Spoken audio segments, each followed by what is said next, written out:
Թրիփը ոչ թե միջանցք է, այլ ճանապարհ։ Երևանի պետական համալսարանում ուսանողների հետ հանդիպմանը հայտարարեց Հայաստանում Իրանի դեսպանը։ Արդյոք Թեհրանի մտահոգությունները Միացյալ Նահանգների մասնակցությամբ իրականացվող ծրագրի շուրջ փարատվել են։ Ազատությունը հարցրեց Խալիլ Շիրղոլամիին։ Մենք հայկական կողմի հետ շատ լավ կապեր ունենք այս հարցի շուրջ, մշտական կապի մեջ ենք։ Եթե այս ճանապարհի նպատակն է ընդլայնել հնարավորություններն ու աջակցել խաղաղությանը, մենք դեմ չենք դրան։ Օգոստոսի 9-ի Վաշինգտոնյան համաձայնությունից հետո հարևան Իրանից պարբերաբար մտահոգություններ էին հնչում։ Պաշտոնապես հայտարարում են, թե Թրիփի մասին հայկական կողմի հավաստիացումներին հավատում են։ Մյուս կողմից, սակայն մտավախություն հայտնում, թե Միացյալ Նահանգներն այս ծրագիրը հնարավոր է սեփական անվտանգային քաղաքականությունը շարունակելու համար օգտագործի։ Անցած տարեվերջին Իրանի հոգևոր առաջնորդի խորհրդականն ուղիղ հայտարարել էր, թե Թրիփը նույն Զանգեզուրի միջանցքն է, եւ Թեհրանն ի սկզբանե դեմ է եղել այս նախագծին։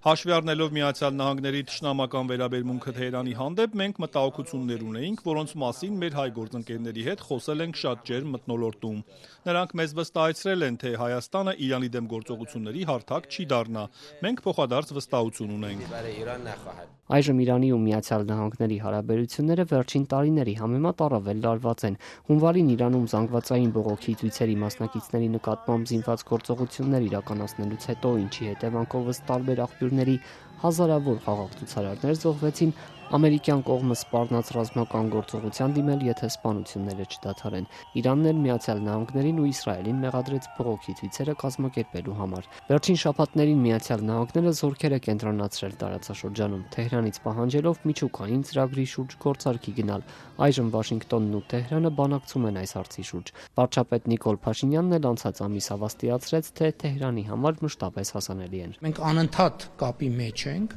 եւ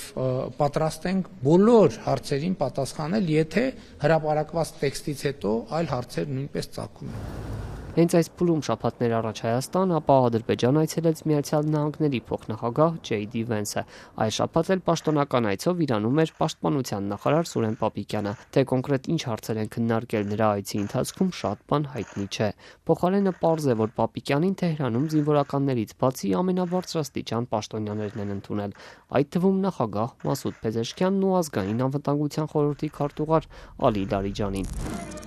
Արդյոք կողմերը պատրաստվում են ռազմատեխնիկական համագործակցություն սկսել։ Երևանը դիտարկելու է նաև հարևան երկրից զինամթերք գնելու տարբերակը։ Սուրեն Պապիկյանի հանդիպումների վերաբերյալ տարածված պաշտոնական հաղորդագրությունները փակագծեր չեն բացում։ Հայաստանում Իրանի դեսպան Խալիլ Շիրղոլամին նույնպես մանրամասներ չհայտնեց։ Իրանը մշտապես աջակցել եւ պաշտպանել է Հայաստանի ինքնիշխանությունը եւ տարածքային ամբողջականությունը, եւ այս կարեւոր նպատակի համար մեր համագործակցությունը մշտապես զարգացրել ենք նաև պաշտպանական բնագավառում։ Իրանական կողմի հաղորդագրությունները Սուրեն Պապիկյանի հետ հանդիպումների մասին ավելի ընդարձակ են։ Ազգային անվտանգության խորհրդի քարտուղար Ալի Լարիջանին օրինակ կրկնել է Թեհրանի դիրքորոշումը, թե մեջբերեմ տարածաշրջանի կայունությունը պետք է ապահովեն տարածաշրջանի երկրներն առանց այլ ուժերի միջամտության։ Զինված ուժերի գլխավոր շտաբի պետ Աբդոլրահիմ Մուսավին էլ պնդել է, թե արտատարածաշրջանային ուժերի ներկայությունը հակասում է տարածաշրջանի բնակիչների շահերին եւ մեջբերեմ անկայունության եւ անապահովության պատճառ է։ Թե ինչ է պատասխանել Պապիկյանը, պարզ չէ։ Հայաստանի պաշտպանության նախարարության հաղորդագրություններում իրանցի բարձրաստիճան պաշտոնյաների պնդումների վերաբերյալ անդրադարձ չկա։ Դուք շատ միակողմանի տեսակետներ ներկայացրիք ու պատմությունը միայն մի կողմից լուսաբանեցիք։ Սա հակասում է պրոֆեսիոնալ լրատվական ծառայություններին։ Իդեպ դեսպան Շիրղոլամին հարցազրույցից առաջ անհրաժեշտ համարեց քննադատել Ազատությանը Իրանում հազարավոր ցուցարարների սպանությունը ու հենց Երևանում դեսպանատան առջև իրանցիների ցույցերը մեջբերեմ միակողմանի լուսաբանելու համար։